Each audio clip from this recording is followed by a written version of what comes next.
La jeune fille à la perle a été peinte par Johann Vermeer aux alentours de 1665.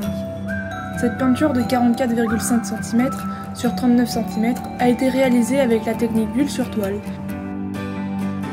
Celle-ci représente le portrait d'une jeune fille dont on voit juste le buste.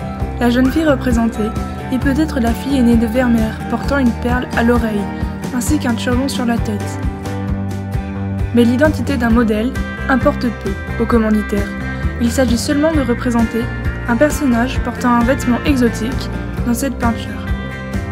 Vermeer utilise une palette d'à peine plus d'une dizaine de pigments et certains mélanges de couleurs sont opérés directement sur la toile entre les différentes couches de peinture encore fraîches grâce à de vigoureux coups de pinceau.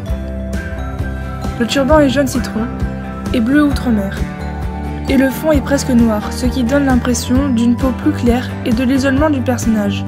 Les pigments utilisés pour l'arrière-plan sont l'indigo, la gaude et ainsi que le noir animal.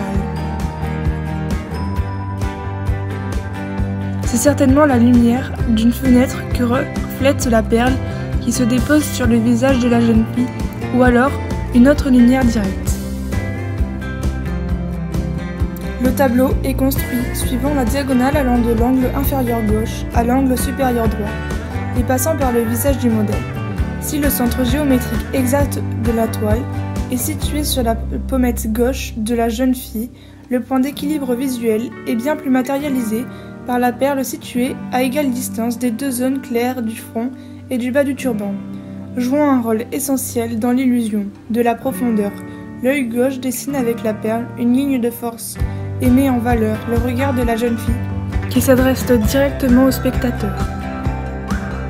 Vermeer a peint la jeune fille à la perle durant l'âge d'or de la peinture néerlandaise, de 1620 à 1672, l'invasion française lors de la guerre de Hollande, durant laquelle la peinture est profondément influencée par la société entière.